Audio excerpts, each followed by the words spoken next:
que les philosophes sont nombreux et chaque philosophe cherche à donner sa propre réponse. Et la complication, c'est que pourquoi on ne peut pas donner de réponse unanime et consensuelle, c'est que les philosophes ne répondent pas à la même question. Chaque philosophe cherche à détruire la philosophie de l'autre. Pourquoi? Parce que chaque philosophe se cherche à être le maître. Et quand on cherche à être le maître, quand on cherche à être le chef suprême, on cherche toujours à détruire la philosophie des autres. C'est pour cela que Georges Gustave disait que le beau secret de tout philosophe est de mettre fin à la philosophie. Le souhait de chaque philosophe, c'est de détruire la philosophie de l'autre. Détruire la philosophie de l'autre, c'est de remettre en question la philosophie de l'autre pour imposer sa propre pensée. Et en philosophie, nul n'a le monopole de la connaissance ni de la vérité. Ce n'est pas parce que je suis Platon que je serai d'accord avec tout ce que Platon dit. Attendez à une multitude de réponses. Pourquoi? Parce que chacun a son mot à dire.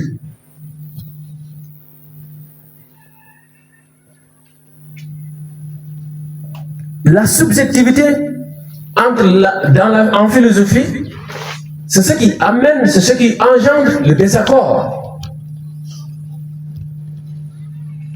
Et ce désaccord n'est pas un frein à la philosophie. Ce désaccord est bienvenu en philosophie.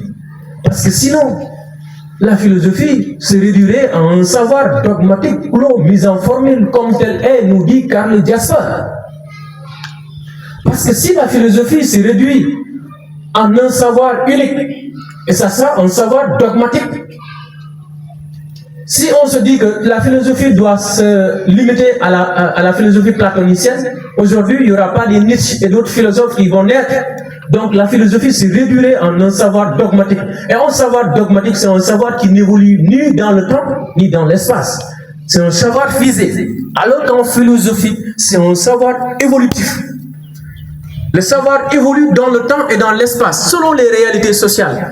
Vous allez voir que ceux-là qui sont au Sénégal, ou ceux-là qui sont aux États-Unis, ceux-là qui sont en France, n'ont pas les mêmes réalités, les vécus sociaux.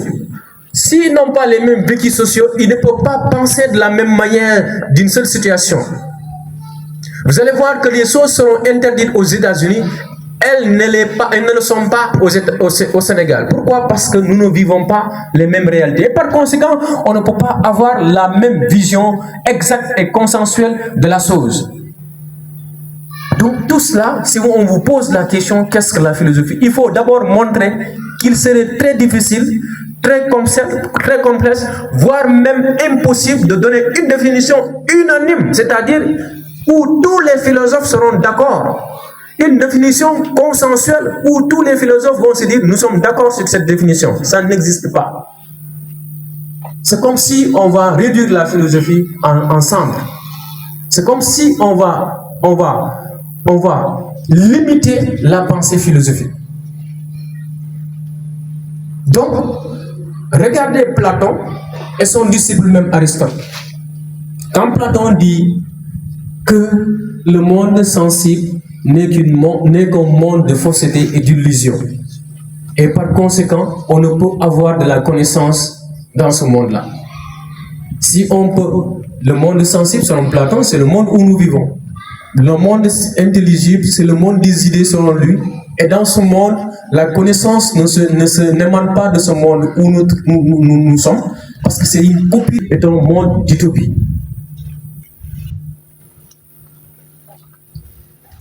Donc, vous comprenez la contradiction entre les philosophes, le désaccord entre les philosophes. Entre le maître et son disciple, il peut y avoir même un désaccord. C'est ça qui donne l'essence de la philosophie. C'est ça qui donne l'importance de la philosophie. On peut vous donner un sujet de philosophie où on vous dit le désaccord entre les philosophes constitue-t-il un blocage ou un obstacle à la philosophie?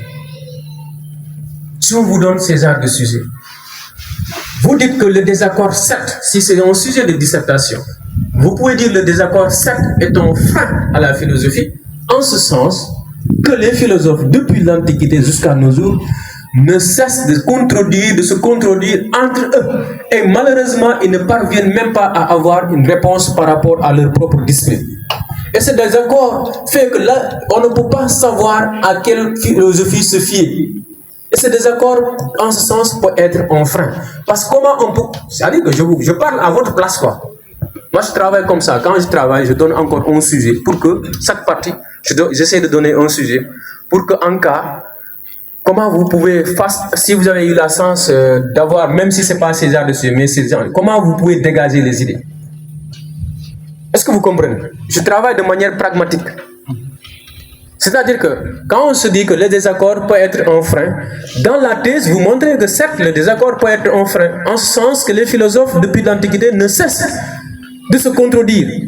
Et là où il y a la contradiction, on ne peut avoir la véritable connaissance. Et cette connaissance, on peut prendre la connaissance de qui et de laisser la connaissance de... Pourquoi on peut laisser...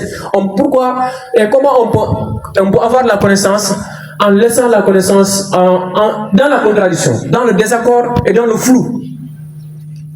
Une seule discipline qui n'a même pas de définition consensuelle. Vous pouvez argumenter de cette manière-là en donnant vos idées. En disant que le désaccord qui a fait que la philosophie aujourd'hui, malheureusement, donc les autres sciences l'ont dépassé, comme la science, exactement. C'est comme ça qu'on développe. Mais dans l'antithèse, vous montrez que le désaccord ne peut guère être un frein, mais plutôt une solution en philosophie. Parce que s'il n'y a pas de désaccord, la philosophie se réduirait en un savoir mythique ou dogmatique, fermé. Or, en philosophie, ce désaccord permettra l'émergence de nouvelles philosophes et de nouveaux philosophes ou de nouvelles connaissances. C'est ce qui donne même l'importance de la philosophie. Parce que si la connaissance se réduit tout simplement en une connaissance close, donc la philosophie se limiterait dans l'Antiquité. Mais aujourd'hui, si nous philosophons, c'est parce qu'il y a un désaccord entre les philosophes, c'est parce qu'il y a l'émergence de plusieurs pensées. Est-ce que vous comprenez ce que j'ai dit? C'est-à-dire que j'explique, en même temps, j'essaie de donner un sujet pour un cas où on vous pose ces genres de sujets, comment vous allez, à travers ces idées que nous développons, comment vous pouvez avoir des idées pour attaquer ce sujet. Je ne sais pas si vous me comprenez. Je fais du pragmatisme, je ne fais pas seulement la théorie, mais en même temps de la pratique. C'est pour ça qu'il faut bien sûr. Vous comprenez? Donc, malgré qu'il n'y ait pas, c'est pour vous montrer que le désaccord, certes, si on vous pose une seule question, on vous dit, c'est pas une question de dissertation, mais si on vous pose une seule question, dire que le désaccord, est-ce qu'il ne constitue pas un frein? Si c'est la question, c'est pas une dissertation, vous dites que le désaccord n'est pas un frein, mais plutôt une solution à la philosophie, parce que s'il n'y a pas de désaccord, la philosophie se réduirait en un savoir dogmatique. Or, le dogme est banni en philosophie, et la philosophie, nous voulons l'émergence des connaissances et d'autres penseurs. Et par conséquent, si la connaissance est fermée, il peut y avoir ce qu'on appelle d'autres connaissances qui vont émerger. Donc nous avons besoin de la pensée de l'autre pour nourrir notre connaissance, pour nourrir notre esprit. Or la philosophie est une pensée libérale. Vous comprenez? Alors, le désaccord n'est pas un frein,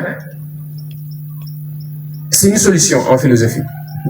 Regardez, depuis presque 10 minutes, nous parlons de la question qu'est-ce que la philosophie? Mais malheureusement, on n'a pas donné une réponse unanime et consensuelle à la philosophie. Mais il y a ce qu'on appelle une définition étymologique de la philosophie. Qui est quoi? Quelle est la définition étymologique de la philosophie? Oui? Quelle est la définition étymologique de la philosophie? Il ne faut pas dormir ici. Quelle est la définition étymologique de la philosophie? La philosophie est l'amour de la sagesse. Très bien. La définition étymologique de la philosophie est l'amour de la sagesse. Qu'est-ce que l'amour, mon cher? Non, je ne parle pas de lui. Un autre, qu'est-ce que l'amour? Amour. Oui. C'est amant. C'est Amant.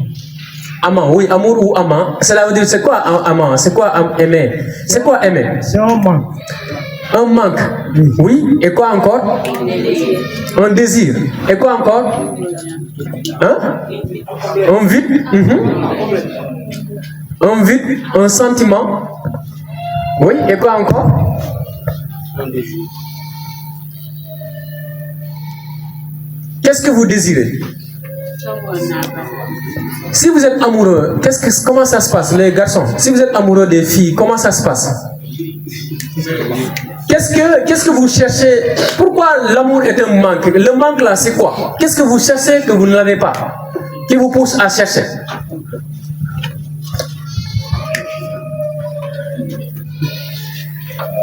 Les garçons, qu'est-ce que vous cherchez chez les filles que vous n'avez pas?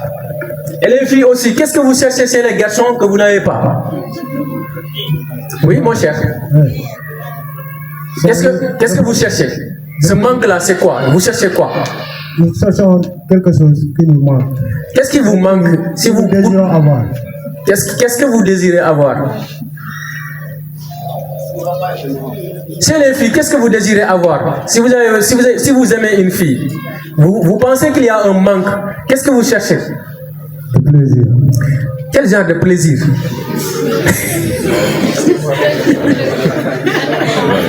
Il y a plusieurs formes de plaisir. C'est quel genre de plaisir?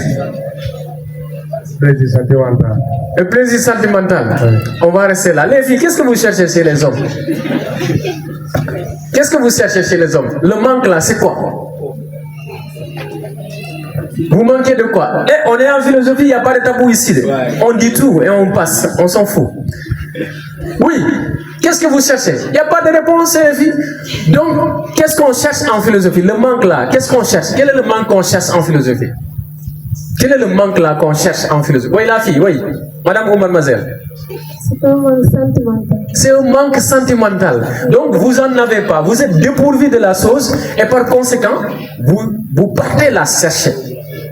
Platon dit, quand on ne croit pas manquer d'une chose, on ne la désire pas. C'est parce que vous avez pris conscience qu'il y a quelque chose qui vous manque.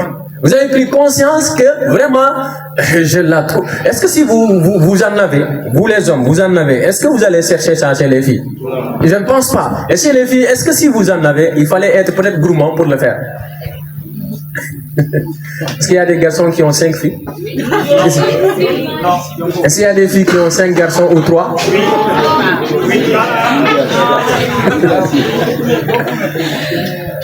Bon, grande question, on verra. De toute façon, on verra. Vous avez vu, donc ce manque-là, Platon nous dit qu'il faut d'abord ressentir le manquement pour aller chercher, que la chose là nous manque pour aller chercher. C'est pour cela, vers les coups de 22h, vous trouvez dans les petits coins là, dans les roues là, les garçons qui sont là-bas, coincés avec les murs. Parfois tu les trouves, tu penses que c'est des troncs d'arbres.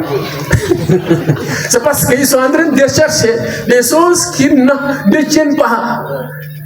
Donc c'est la même chose en philosophie. Pourquoi je vous donne l'exemple? C'est pour que vous compreniez facilement. Vous comprenez? La philosophie, c'est la vie courante, c'est les choses que nous vivons tous les jours. Mais bon, si les gens prennent la philosophie comme quelque chose qui tombe du ciel, non, c'est les choses que nous vivons tous les jours. Vous allez voir, l'exemple que je vais donner, c'est des exemples terre à terre. Vous permettront de comprendre les choses. Alors, ce manque-là que vous cherchez, c'est la même chose, c'est le manque. Le manque, c'est que le manque que vous cherchez en philosophie, que le philosophe cherche, ou que l'apprenti philosophe cherche, c'est le savoir, ou la sagesse. La sagesse en philosophie, c'est quoi la sagesse en philosophie? La sagesse philosophique. Cette sagesse philosophique, elle est théorique et pratique. La sagesse philosophique, quand elle est théorique, elle est connaissance, elle est savoir-être. Connaissance, savoir-être, c'est la connaissance. Quand on parle de pratique, c'est le savoir-faire. C'est comment nous nous comporterons face à une situation, face à notre connaissance que nous détenons. Nous avons une connaissance, et est-ce que cette connaissance-là doit être utilisée n'importe comment?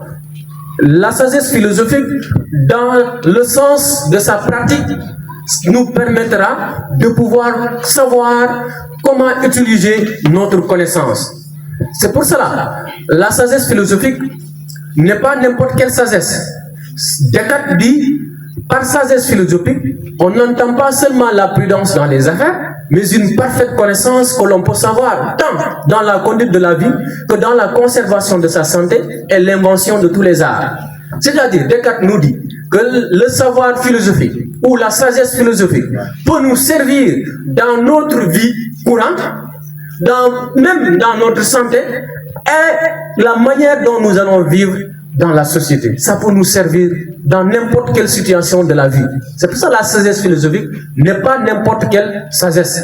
Le sage philosophe n'agit pas n'importe comment. Le sage philosophe sait comment agir et comment poser des actes. Parce que l'acte posé doit être accompagné de morale. C'est pour cela qu'on parle de savoir-faire. C'est pour cela que la connaissance philosophique n'est pas n'importe quelle connaissance. Certes, tout le monde peut philosopher. Certes, tout le monde a la capacité de philosopher parce que nous sommes tous doués de raison. Est-ce que nous avons la même possibilité d'utiliser notre raison en bonne escience? C'est ça le problème. Tout le monde peut philosopher, c'est possible. Mais est-ce que tout le monde pourrait avoir la même capacité de réflexion philosophique, de discernement? C'est ça le problème. Tout le monde peut philosopher parce que la philosophie émane de la réflexion. Quand on parle de réflexion, on parle de réflexion. Réflexion, c'est le repli de l'esprit sur soi. Tout le monde serait capable de réfléchir. Mais est-ce que tout le monde peut être capable de réfléchir philosophiquement? Parce que la réflexion philosophique, ou la connaissance philosophique, ou la manière dont on philosophe, c'est pas la même manière qu'on peut se comporter n'importe comment. C'est pour cela que la sagesse philosophique est une sagesse qui est accompagnée de savoir-faire qui est la morale. Vous suivez jusque-là? Alors, quand on parle d'amour de la sagesse, la philosophie, les philosophes sont amoureux de la connaissance. Ils ne sont pas amoureux de n'importe quelle connaissance, mais une connaissance qui est fondée sur la sagesse. C'est pour cela qu'on vous parle de la sagesse philosophique pour vous servir même dans votre vie courante. Ce qui nous permettra de voir quelles sont les spécificités de la philosophie. Qu'est-ce qui fait que toute connaissance ne peut pas être philosophe? Qu'est-ce qui différencie le philosophe de l'autre? Qu'est-ce qui fait que l'autre n'a pas une pensée philosophique? Qu'est-ce qui fait que qu'est-ce qui spécifie la pensée philosophique des autres pensées? Qu'est-ce qui caractérise la connaissance philosophique des autres connaissances? C'est ce qu'on appelle les spécificités de la philosophie. Et ce qui va nous permettre de voir pourquoi, quand on parle de philosophie, on a ces critères-là. Pourquoi quand on parle de science, on a ces critères-là? Pourquoi quand on parle du mythe, etc., etc., etc. Donc, si la philosophie est à la quête de la sagesse, et que cette sagesse-là n'est pas n'importe quelle connaissance, donc qu'est-ce qui caractérise la connaissance philosophique? Qu'est-ce qui caractérise le philosophe? Qu'est-ce qui fait qu'on dit de quelqu'un qu'il a une pensée philosophique? Qu'est-ce qui fait qu'on dit de quelqu'un d'autre qu'il n'a pas une réflexion philosophique? C'est ce qu'on va voir tout de suite. Donc, les spécificités de la philosophie, c'est que d'abord, le philosophe, il utilise ce qu'on appelle la raison. Nous sommes tous doués de raison, nous Descartes, mais la seule chose qui nous différencie, c'est la manière dont nous allons utiliser notre raison. Nous la sommes tous doués, la raison, parce que Descartes nous dit, c'est le bon sens. C'est la raison qui nous permet de distinguer le bien du mal, le vrai du faux. Donc, pour faire de la philosophie, il faut utiliser votre raison. Je dis certains élèves qui disent que, oui, il n'y a pas de raison. Tout le monde a la raison. Tout le monde a la raison, parce que nous ne sommes pas des animaux. Seuls les animaux ont un instinct. L'être humain a forcément une raison. Malheureusement, certains ne l'utilisent pas à bon escient leur raison. Ce qui fait qu'ils n'auront pas une pensée approfondie ou une pensée critique. Donc, pour faire de la philosophie, il faut utiliser à bon escient votre raison parce que la philosophie repose sur la raison. Je vous donne un exemple. Bien avant l'avènement des premiers philosophes qu'on appelle les présocratiques, il y avait une forme de pensée qui dominait la société grecque antique. La forme de pensée était quoi? C'était la pensée mythico-religieuse. Cette pensée mythico-religieuse était basée sur le dogme, était basée sur les fables, était basée sur les imaginations.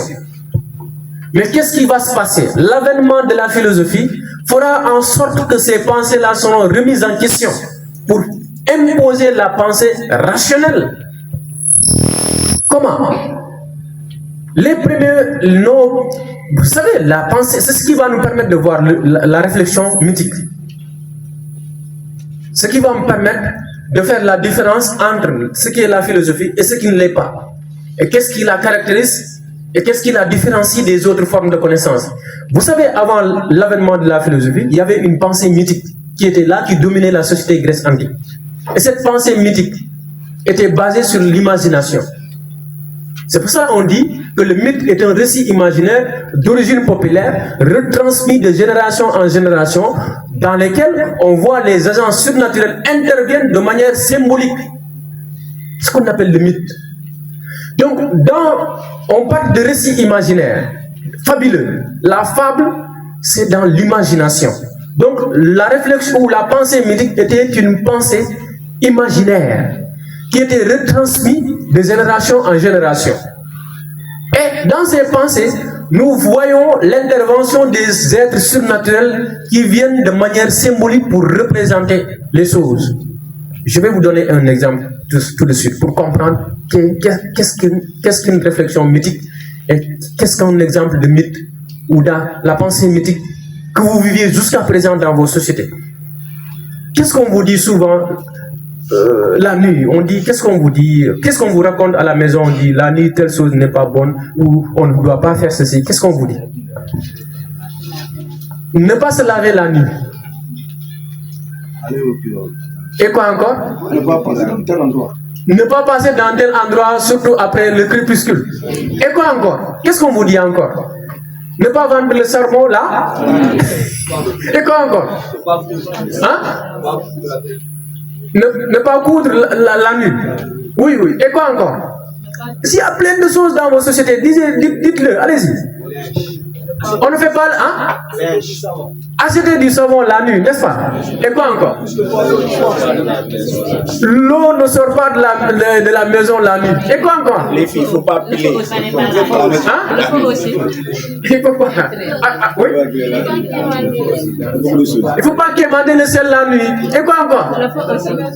Qu'est-ce qu'on vous donne comme explication? C'est pas bon, n'est-ce pas? Ces explications sont ces pensées sont imaginaires. Est-ce que si vous lavez ou vous lavez, je ne sais pas, vous achetez le charbon la nuit, qu'est-ce que vous arrive? Est-ce que si il y a certains où on se dit qu'après le crépuscule, on ne lave pas la nuit, on se lave pas la nuit. Mais est-ce que si vous lavez après le crépuscule, qu'est-ce qui vous arrive? Si vous achetez, je ne sais pas, le sel ou vous faites passer je ne sais pas quoi, qu'est-ce qui vous arrive? Presque rien. C'est de l'imagination. C'est ce qu'on appelle la pensée mythique. C'est ce qu'on appelle la réflexion mythique. C'est ce qu'on appelle des récits mythiques. On vous raconte des choses, mais imaginez, ça ne commence pas de vous, mais c'est depuis des ancêtres, de nos ancêtres là. C'est pour cela que je disais que ça se retransmet de génération en génération. On va vous dire, comme l'a dit le monsieur, la nuit après le crépuscule, ne passez pas dans cet endroit-là, il y a un djinn là-bas. Vous comprenez? On invoque des êtres surnaturels. Vous comprenez? Ces êtres, si vous passez là-bas, rien ne vous arrivera. Moi, on l'a dit, redit à Goudon, mais moi je passe là-bas, rien ne m'arrive. Et je suis là et je vis toujours. Vous comprenez? Oui, parfois il y a des choses qui ces pensées-là nous retardent. Hein? Surtout les Africains, les pensées nous retardent beaucoup. Il y a beaucoup de pensées mythiques qui nous retardent beaucoup. Il faut les remettre en question et les jeter dans les poubelles. Parce que ça ne nous avance pas. La nuit, on n'achète pas. Si il y a une urgence, tu vas laisser. Si il y a des choses, c'est pas laisser. Donc, la pensée mythique, c'est ce qui engendrait dans la Grèce antique. Ce sont des récits mythiques qui dominaient la société avant l'avènement de la philosophie. C'est pour cela la pensée mythique a été la première pensée bien avant la philosophie. Ça a précédé la philosophie, la pensée philosophique. Ça a duré. Donc, lorsque les premiers philosophes sont venus, qu'est-ce qu'ils ont fait? Ils ont remis en question cette forme de pensée. Parce que, souvenez-vous, dans la Grèce antique, il y a plusieurs, c'est une société polythéiste, il y a plusieurs dieux. Chaque événement est confié à un dieu. Il ne cherche pas à expliquer des choses de manière rationnelle, mais quand il y a orage, on dit l'Éole est en colère, parce que le dieu de la pluie, du vent, s'appelle Éole, le vent. Vous comprenez? Quand il y a orage, une pluie accompagnée d'une forte pression de vent, qu'est-ce qu'on va dire? Éole est en colère. Il y a ce qu'on appelle Athéna, qui est la déesse de l'amour, Aphrodite, qui est la déesse de la beauté. Ils ont plusieurs dieux. La cosmogonie grecque antique, c'est une cosmogonie polythéiste. Vous allez voir, si on veut donner comment l'univers est né, on va s'interroger aux mythes cosmogoniques. Ce sont ces mythes-là qui ont donné naissance, selon les Grecs, l'univers. Pour savoir les réalités du cosmos, il faut interroger la mythologie cosmogonique. La mythologie eschatologique, c'est la mythologie qui s'intéresse aux questions de destin et le sort de l'âme après la mort. Si vous voulez savoir si vous mourrez après la mort, qu'est-ce qui vous arrivera? C'est la mythologie eschatologie qui vous donnera les explications. C'est ce qui s'est passé dans la société grecque antique. Ah, monsieur le maire, est venu.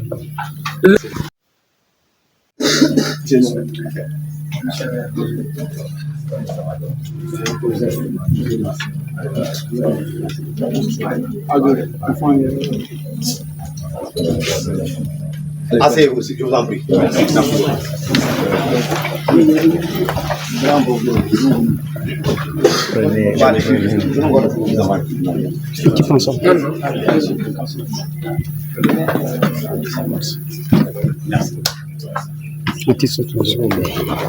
Allô?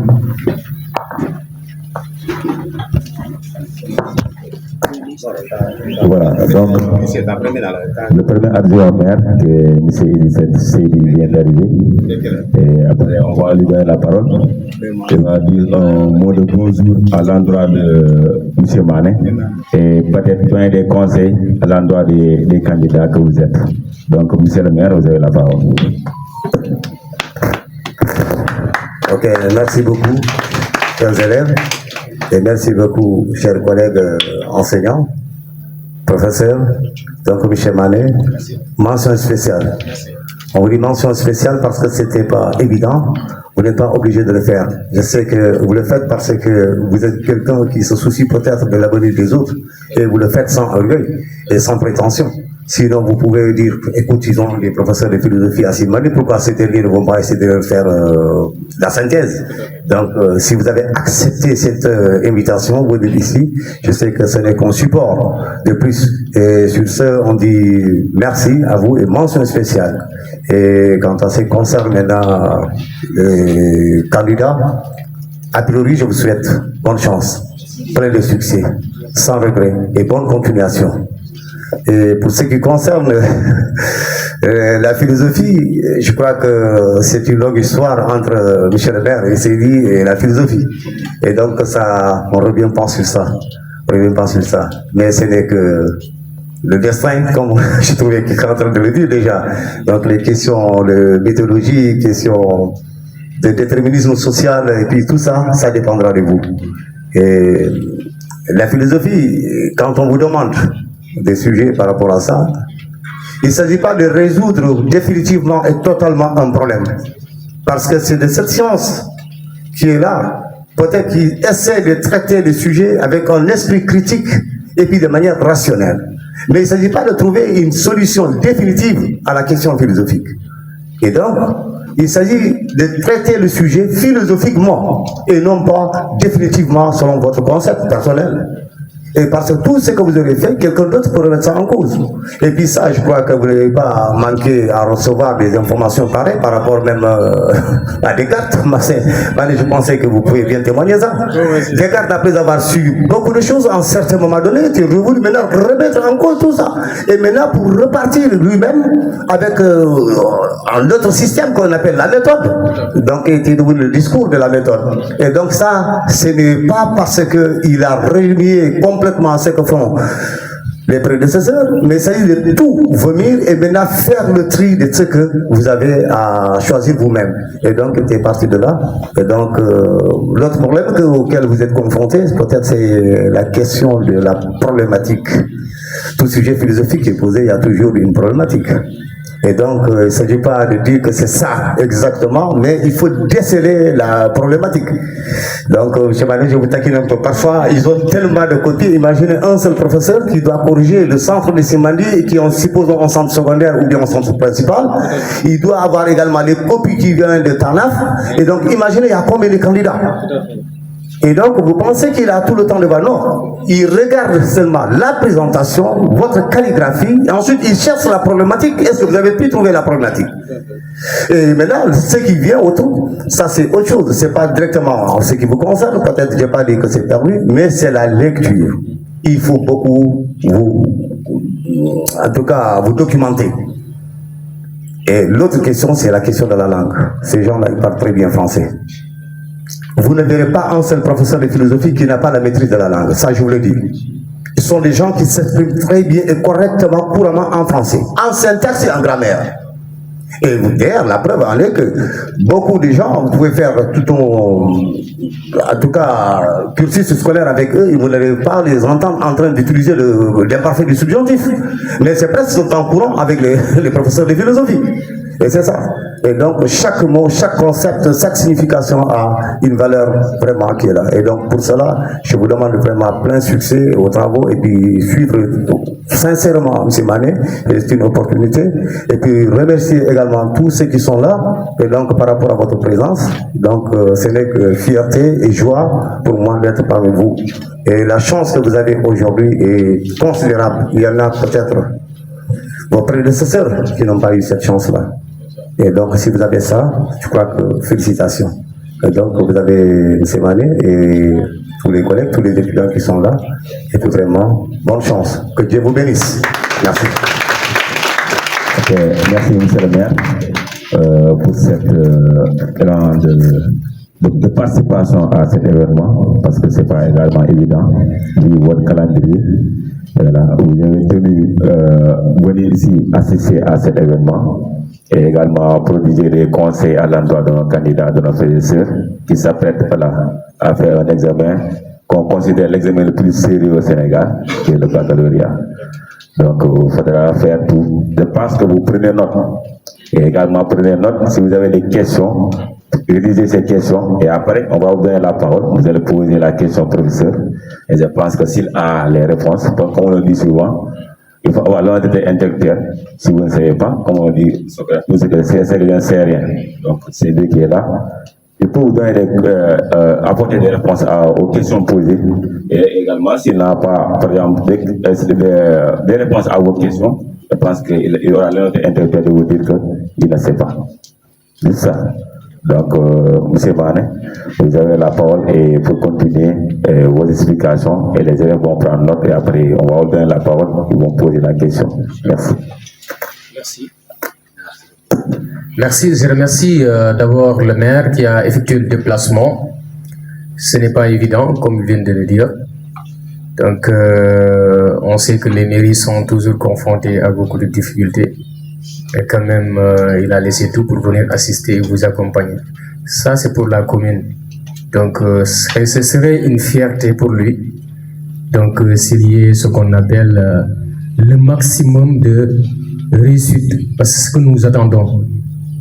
Donc, après la proclamation des résultats, on dit le lycée de Simbandi Berassou fait partie des meilleurs lycées du département. Donc, sur ce, il faut applaudir au maire pour l'effort qu'il a.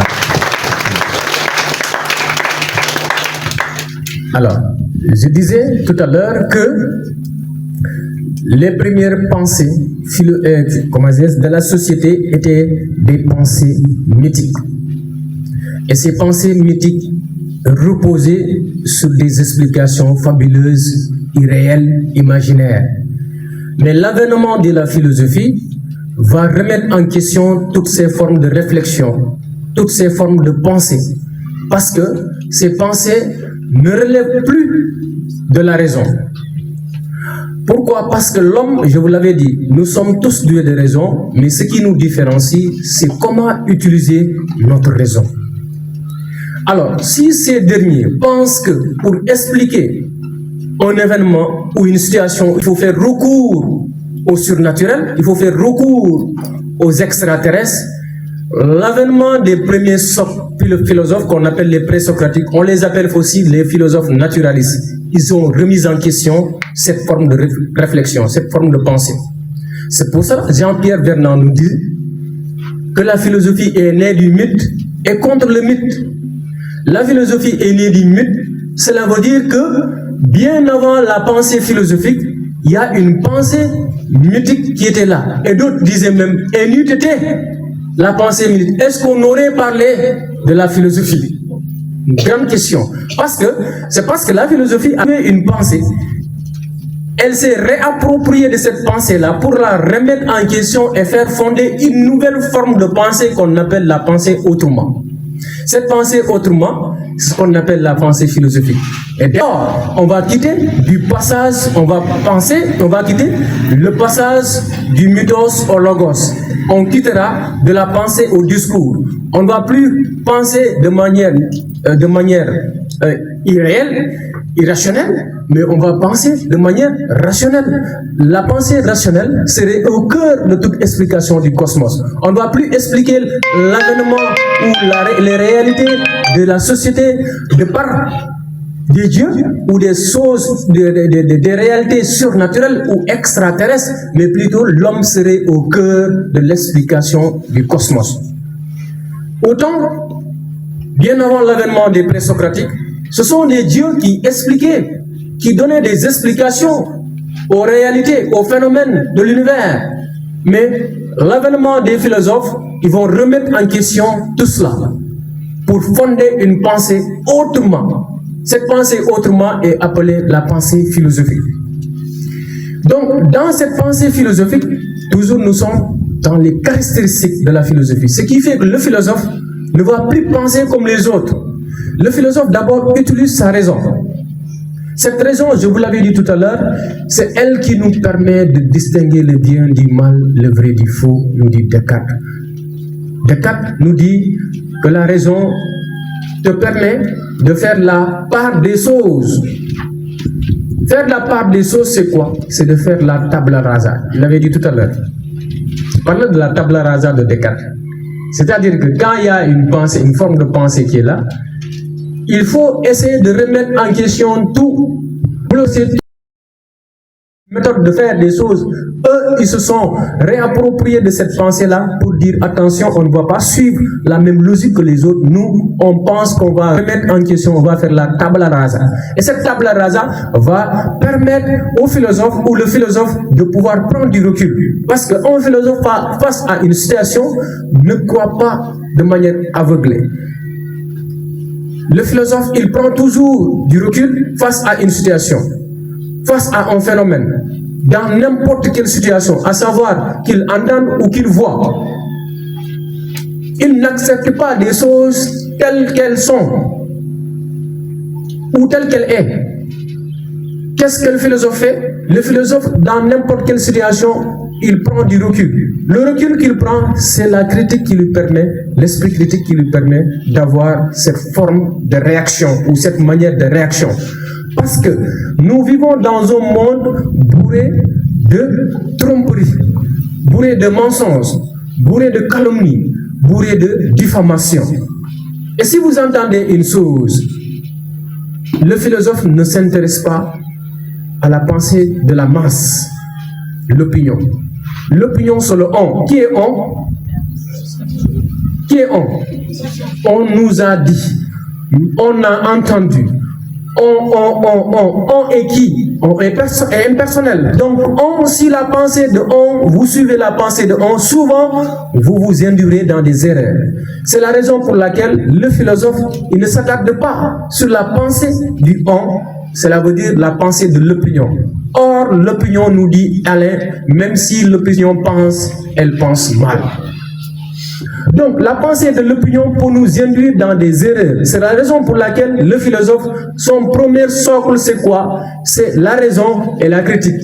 Parce que si une pensée n'est pas passée au tribunal de la raison critique, cette pensée n'est plus philosophique. On dit, pour qu'une pensée soit philosophique, pour qu'elle soit acceptée par la philosophie ou en philosophie, il faut qu'elle passe inéluctablement, impérativement, au crible de la raison critique. Pourquoi? Parce que tout ce qu'on vous dit, si vous n'utilisez pas votre raison ou votre esprit critique, tout ce qu'on vous dira, vous allez accepter naïvement. Et l'acceptation naïve nous induit dans des catastrophes.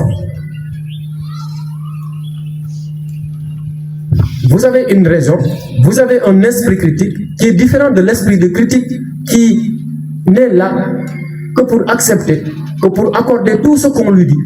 Cet esprit philosophique et un esprit critique rejette toute forme de pensée venant de l'opinion sans pour autant que la pensée soit passée au crible de la raison critique.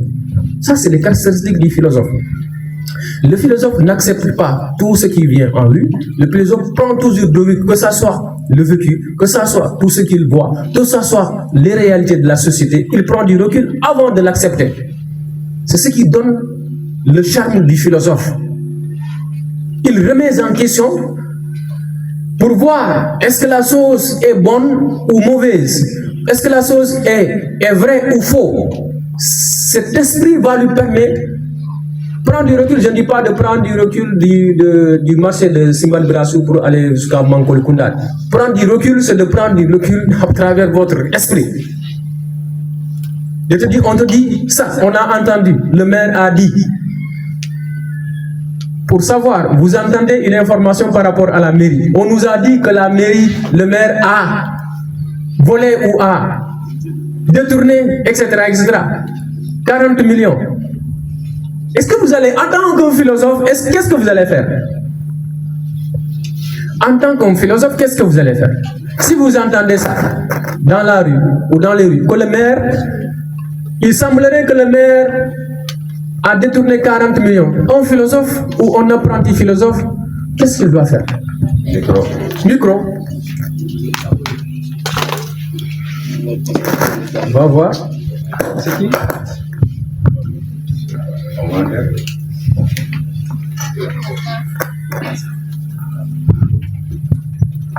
Qu'est-ce que vous allez faire si vous entendez ça? Je vais prendre du recul et de se questionner d'abord. En se questionnant, après, très bien, en se questionnant, qu'est-ce que vous allez faire encore? Très bien, très bien. Et qu'est-ce que vous allez faire la suite? Si on me dit ceci, je prends du recul, je dis, hey, attends, est-ce que c'est vrai ou pas? Est-ce que ce qu'on m'a dit, c'est ce qu'on appelle le questionnement? Est-ce que c'est clair? Pourquoi il a dit? Quel est le rapport entre lui et le maire? Qu'est-ce qu'il cherche? Vous vous posez beaucoup de questions. Et si vous vous posez vos questions, si vous voulez trouver la vérité, qu'est-ce que vous ferez? Est-ce que vous voulez vous rester chez vous pour savoir la vérité ou pas? Qu'est-ce que vous allez faire? Oui. Pas critiquer d'abord. En critiquer comment? C'est-à-dire prendre du recul, essayer de se remettre en question, etc., etc., c'est comme on dit. Mais qu'est-ce que vous allez faire réellement pour accéder à la connaissance, à la vérité? Oui, mademoiselle? On va chercher la cause. La cause. Oui, comment? Comment? Je vais voir, est-ce que vous êtes des philosophes?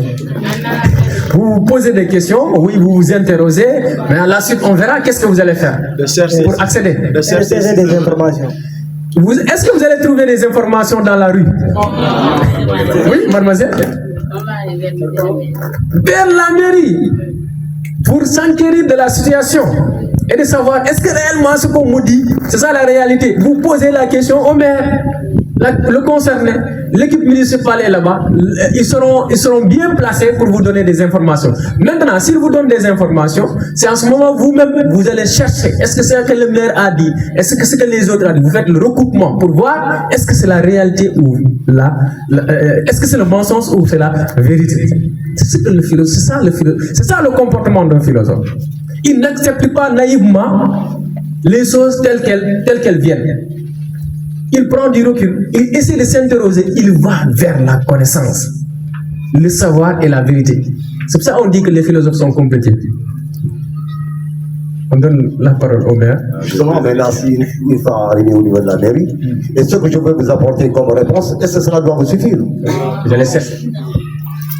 On dit qu'il y a ceci à la mairie, il y a tel détournement, il y a telle malversation au niveau de la mairie. Et que vous passiez maintenant, vous avez pris en esprit critique, vous vous êtes posé des questions, et vous dites maintenant, il faudrait aller à la source. Maintenant, vous êtes arrivé auprès du maire que nous sommes, et maintenant, on vous donne des explications. Oui. Est-ce que cela vous suffit? Maintenant, qu'est-ce que vous allez continuer à faire? Et c'est ça. Voilà. Ouais. Donc, voilà la démarche philosophique. Il ne faut pas prendre tout comme de l'argent comptant. Il faut toujours partir avec l'esprit critique et non pas l'esprit de critique. L'esprit de critique, nous le considérons en philosophie comme celui qui a des préjugés. Parce que justement, le professeur vient de le dire, qui est celui qui est en train de le dire, quels sont les rapports entre lui et la mairie, qu'est-ce qu'il a comme sur le maire, et est-ce qu'il a de bonnes intentions, qu'est-ce qu'il peut faire, est-ce que ce n'est pas de la manipulation? À vous maintenant de prendre conscience de tout cela. Maintenant, vous venez auprès de la mairie. D'abord, on vous apporte des éléments de réponse. Est-ce que ces réponses aussi doivent vous satisfaire? Est-ce que c'est de l'argent comptant? Et donc, à vous, en tant qu'apprenti philosophe, et maintenant, c'est ça le raisonnement philosophique. Essayez de chercher vraiment, est-ce que c'est ça? Et donc, en ce moment, on ne va pas parler de la vérité, mais il faut chercher l'évidence. Excusez-moi. Merci, merci, monsieur le maire. Il y a un autre boss qui veut intervenir. Oui. Qui veut intervenir? D'accord. Voilà, donc c'est ça. Oui.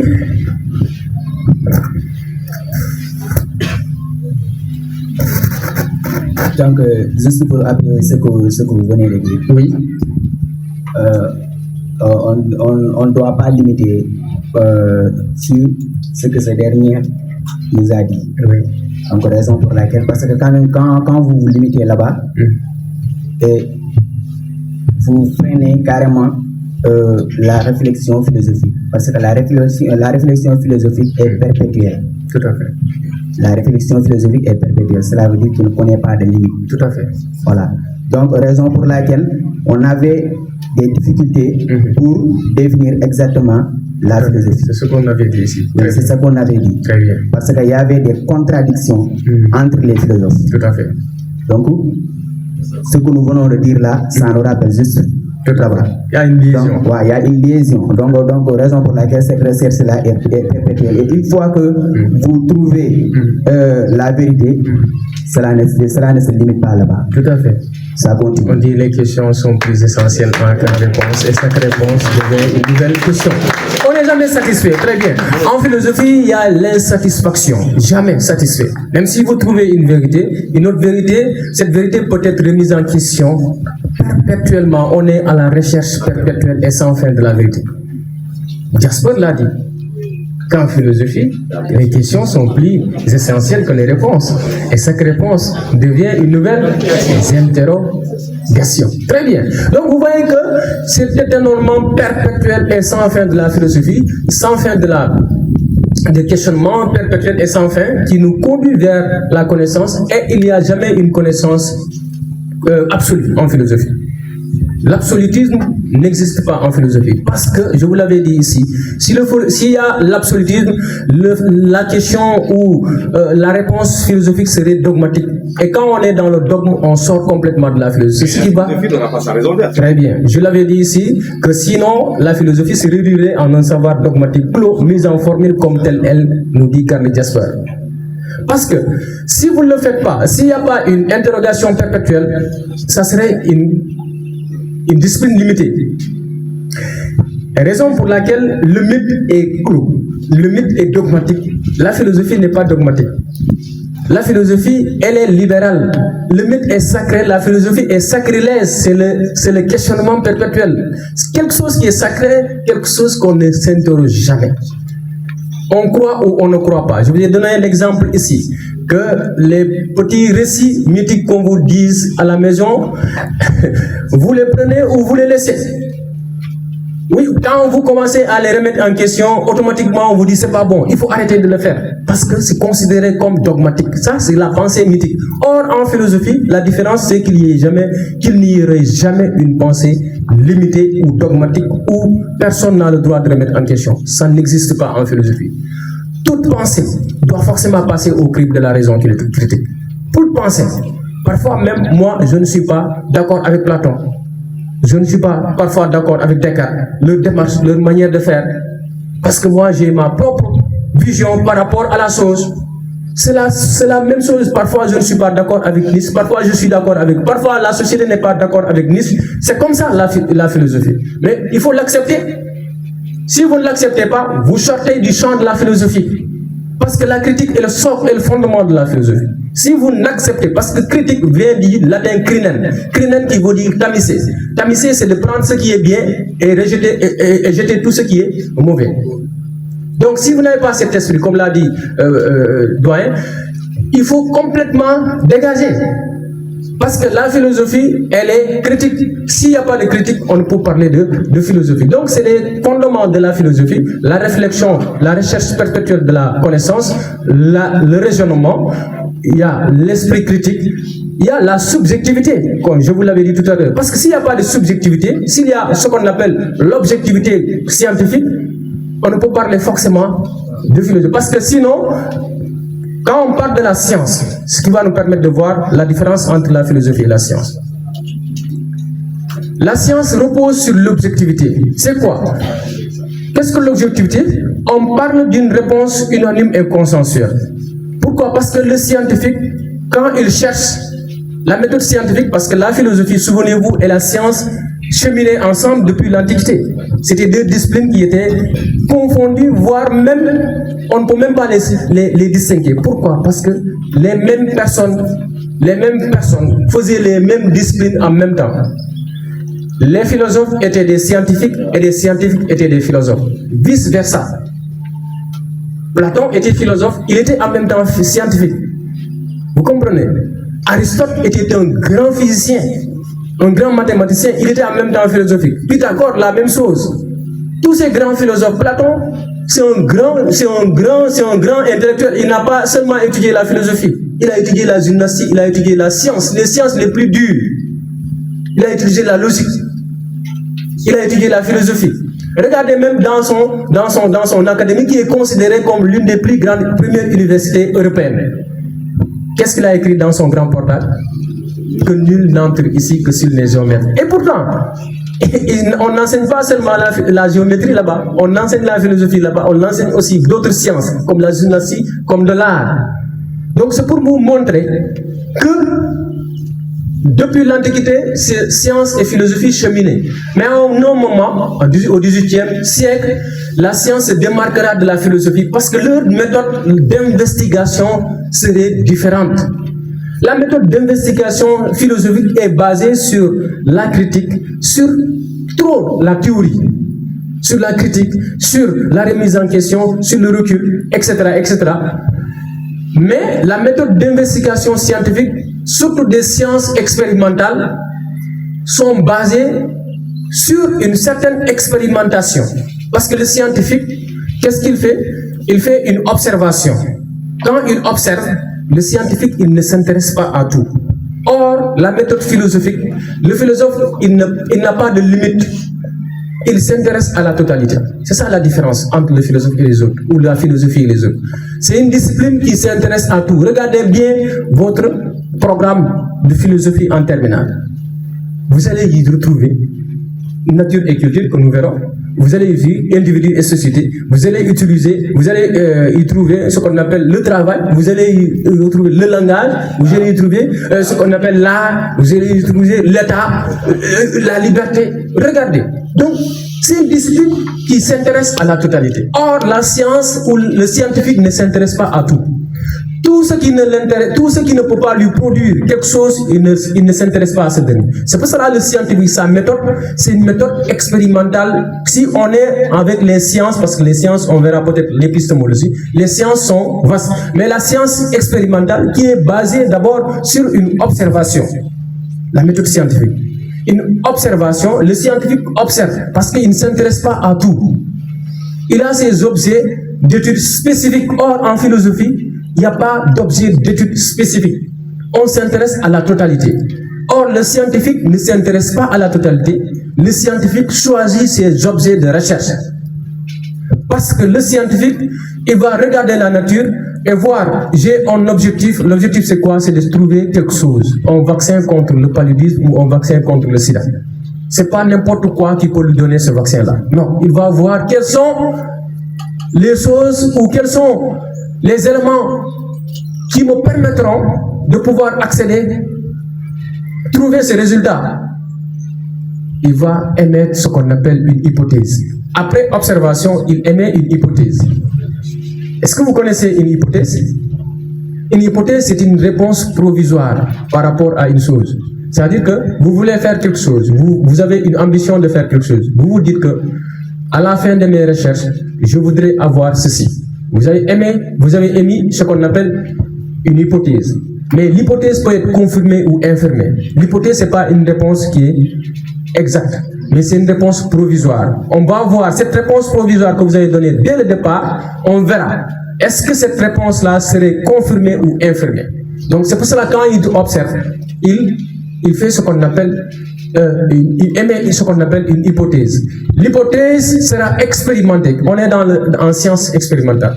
L'hypothèse sera expérimentée dans le laboratoire. Nous avons l'échantillon. Nous sommes fixés un objectif dès le départ pour dire que nous cherchons un vaccin contre telle maladie ou contre telle, ou nous sommes en train de chercher, nous voulons quelque chose d'ici telle année. On se pose la question, on commence à faire du travail, on est dans le laboratoire, on expérimente notre objet, notre échantillon. Après expérimentation, nous allons vérifier. Si vous vérifiez, vous allez faire ce qu'on appelle vérifier. Dans la vérification, c'est en ce moment que vous saurez si le résultat est confirmé ou infirmé. Si le résultat est confirmé, c'est que ce que vous avez donné comme objectif dès le départ, c'est ça. Vous avez trouvé votre réponse. Et cette réponse sera émise à la communauté scientifique qu'on appelle le paradigme scientifique. C'est ce paradigme-là qui va vérifier votre travail. Est-ce que le travail a suivi, la réponse, votre travail a suivi toutes les normes nécessaires jusqu'à arriver à ces résultats-là. Si cela est fait, le résultat serait apodictique. Vous connaissez un résultat apodictique? Le résultat apodictique, c'est le résultat consensuel et unanime. C'est-à-dire que 1 plus 1 égale 1 plus 1. Est-ce que si vous irez aux États-Unis, 1 plus 1 égale combien? Égale 2. Ce qu'on appelle le résultat apodictique, universel, consensuel. Donc, est-ce qu'il y a un consensus en philosophie? Même 50 philosophes travaillent sur un seul sujet, ils ne seront jamais d'accord sur une réponse consensuelle. C'est ça la différence entre le philosophe et le scientifique. Parce que dans la philosophie, on est dans la subjectivité, où chacun essaie de donner ses intuitions, ses émotions. Chacun essaie de donner sa vision par rapport à la chose. Or, en science, on n'est pas dans l'intuition, on n'est pas dans la subjectivité, on est dans l'objectivité. Je ne sais pas si vous me faites comprendre. Cette objectivité permet aux scientifiques de faire ce qu'on appelle des créations. Vous savez, nous n'avons pas la possibilité de créer, d'inventer. Certes, nous avons la possibilité de pouvoir transformer des esprits, ces esprits qui transformeront le monde, mais nous n'avons pas la même manière comme les scientifiques le font de manière concrète, avec des expériences, avec ce qu'on a des expérimentations concrètes pour transformer les choses. Nous, on ne transforme pas les choses, mais on transforme l'esprit, et c'est l'esprit qui transformera le monde. Mais les scientifiques, ils transforment ce qu'on appelle les choses. Ces choses-là vont transformer aussi l'humanité. Regardez, à travers cette méthode aujourd'hui scientifique, qui était donnée une méthode expérimentale, la science s'appuie sur la technique. Il y a une différence entre les sciences et la technique. La science s'appuie sur la technique pour transformer.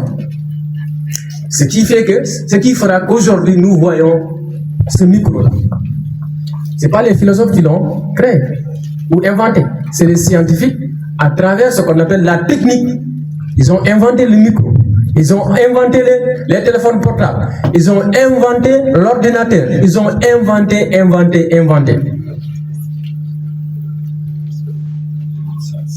Cette technoscience a transformé le monde. Et ce qui va donner naissance aux scientifiques. Vous connaissez les scientifiques? Qui sont? Les scientifiques, c'est qui? Vous connaissez? Je ne dis pas les scientifiques, je dis les scientifiques. Oui? Oui, c'est pas grave. Vous pouvez parler quoi? C'est la technoscience. Du tout. Les scientifiques, ce sont eux-là qui croient que la science est au-dessus de toute connaissance. Si ce n'est pas la science, le monde même n'a pas sa raison d'être. Vous avez vu, les créations de la science a fait naître des scientifiques comme Auguste Comte. Auguste Comte est un scientiste. Auguste Comte, il dit que l'esprit humain, au cours de sa progression, a dépassé 3 étapes successives. Quelles sont les étapes? Auguste Comte nous dit que l'esprit humain, au cours de sa progression, a dépassé 3 étapes successives. Première étape, c'est l'étape. Première étape, c'est l'étape, comment dire, théologique. L'étape théologique. Cette étape-là, Auguste Comte nous dit que l'esprit humain est à l'enfance. L'esprit humain est à l'enfance. Parce que l'esprit humain ne serait pas capable d'expliquer des choses de manière concrète. On sait que l'enfant n'a pas un esprit évolutif. Il n'y a pas de maturité de l'esprit. Il dit en ce sens-là, il fait allusion à la religion. Il dit que quand on est dans un état théologique, cet état-là, l'esprit humain serait incapable de pouvoir expliquer les choses parce que il est à l'enfance. Cet état-là, Auguste Comte nous dit que c'est un état à dépasser. Il dit, on évolue, il y a ce qu'on appelle un état métaphysique. Première étape, c'est l'étape théologique. Théologique, l'esprit humain est à l'enfance, il fait allusion à la religion. Deuxième étape, ici l'esprit humain a un peu évolué et adolescent. On est à l'état métaphysique. On est en philosophie. Il dit l'esprit humain comprend les choses, mais ne peut pas les expliquer de manière rationnelle ou concrète.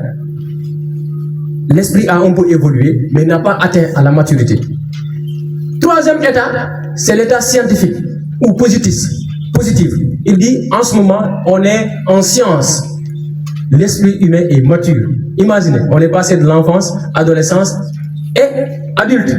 Maturité. Lui, il parle de la science. Il dit, dans ce cas, pour le bien de l'humanité, on doit dépasser les 2 états, à savoir l'état théologique et l'état métaphysique, pour se fier à l'état scientifique,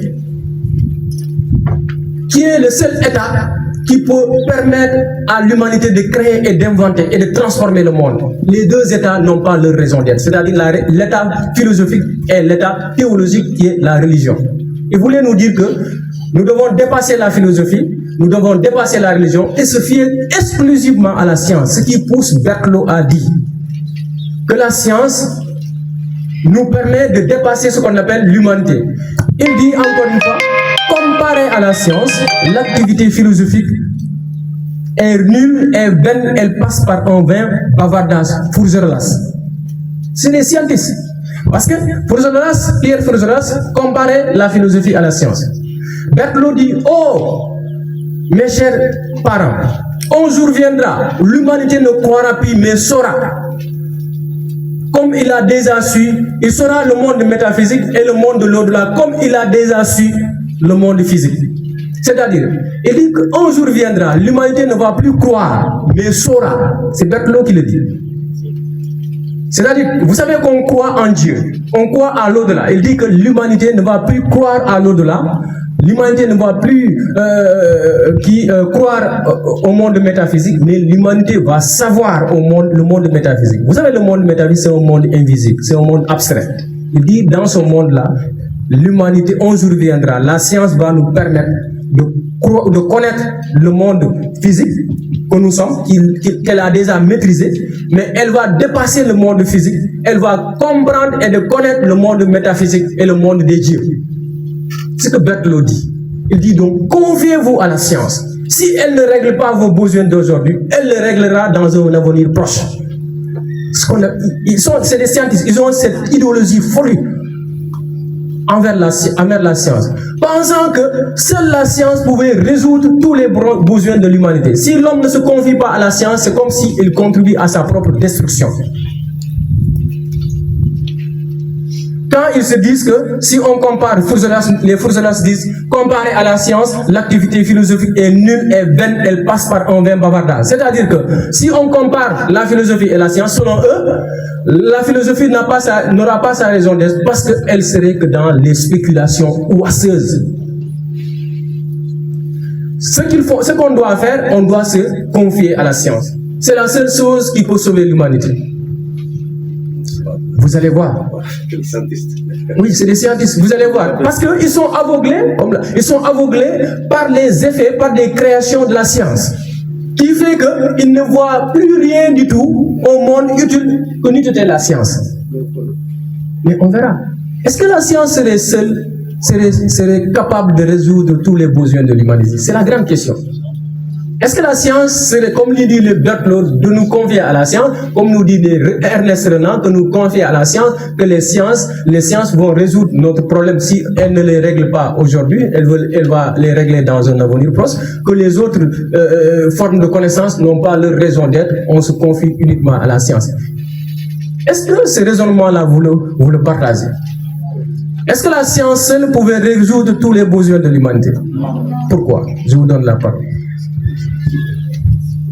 Donnez la parole. Pourquoi la science? On peut vous donner un sujet pareil, où on vous dit, comment dire, j'ai donné un sujet, je me rappelle, un sujet de réflexion par rapport à ça. Qu'est-ce que j'ai dit? Je disais que les progrès technoscientifiques